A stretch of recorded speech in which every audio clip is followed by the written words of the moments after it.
Thank you for calling CVS Pharmacy, located at 17625 Harvard Avenue, Irvine, California. Para español, marque 7. If you're a healthcare provider or calling from a doctor's office, press 2 now. Our pharmacy is currently closed for lunch and will reopen at 1 p.m. But there are still things that I can help you with here. All right. We're going to call them after 1 p.m. And I'm not recording them because I did, because Elliot stated to me that he billed Medicare Part B. I even confirmed B like a boy or D like David. He said Part B. I asked the same thing with Han. She said Part B. Same thing with Kaylin, Part B. So all these people are covering up for something, okay? Maybe that's why caller McGee at Medicare. Yes, this is Katie. Can I help you?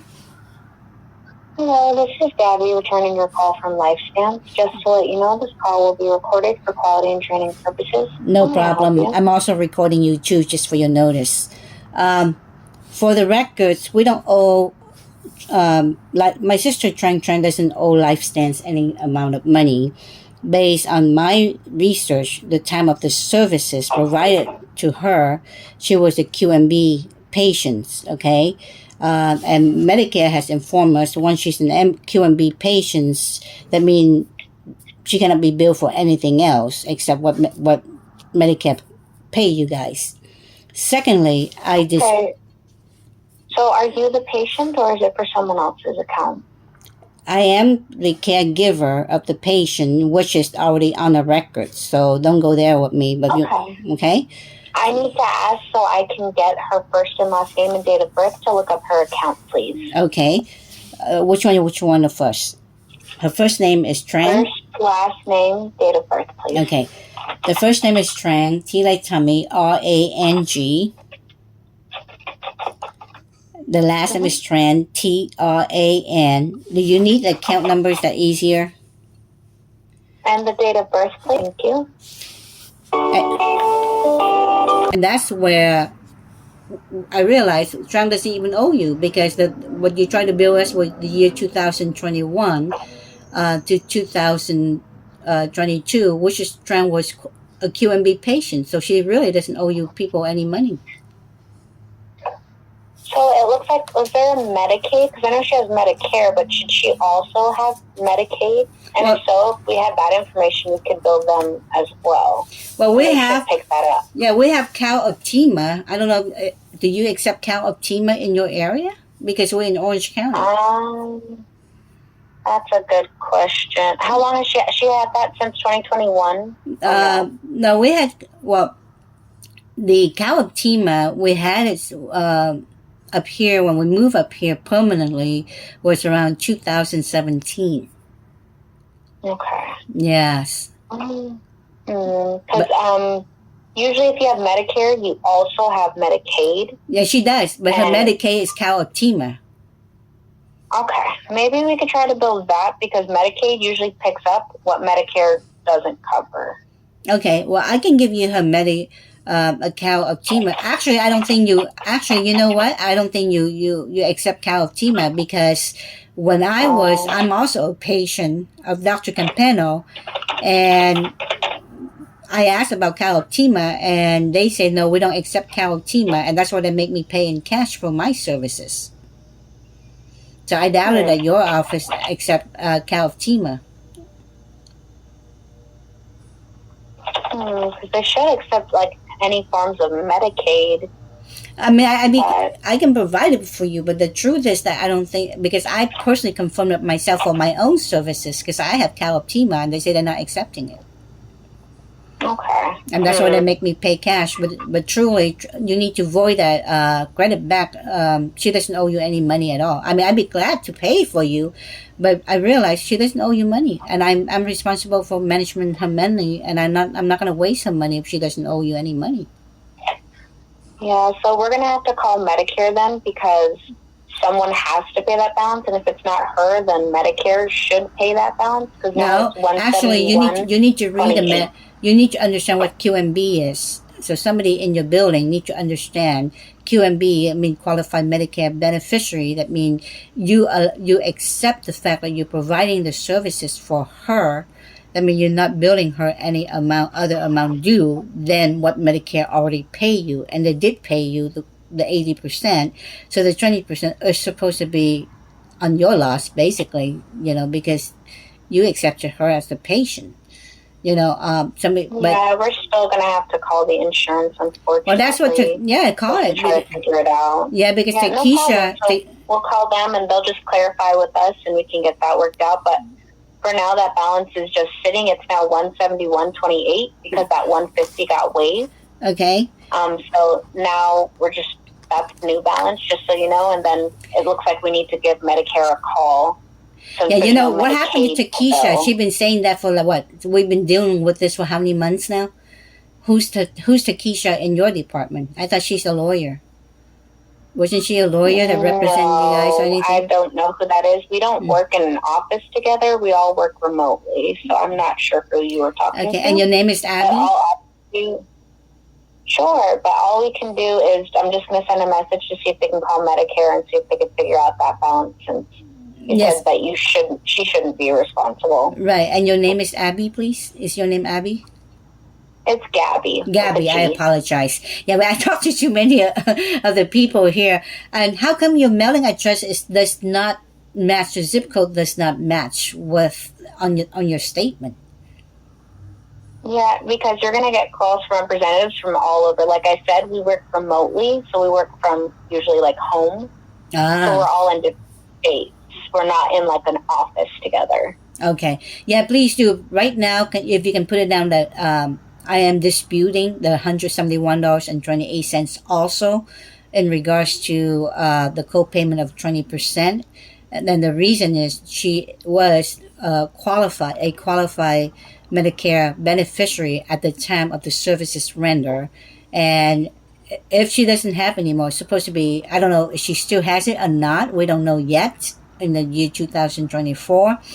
But I have another doctor who provided services on November 21st, 2023, and she ran, and Trang still is a QMB patient, so she waived the 20%.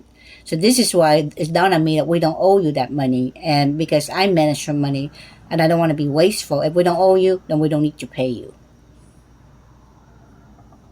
Yeah, like I said, I'm just going to have to send that message along so they can give Medicare a call. That's kind of the next steps now. Okay. For that last bit of the balance. Okay, so is somebody going to call me back? Because I don't want to receive the same statement over and over, and then I have to keep wasting my time calling you the same issue.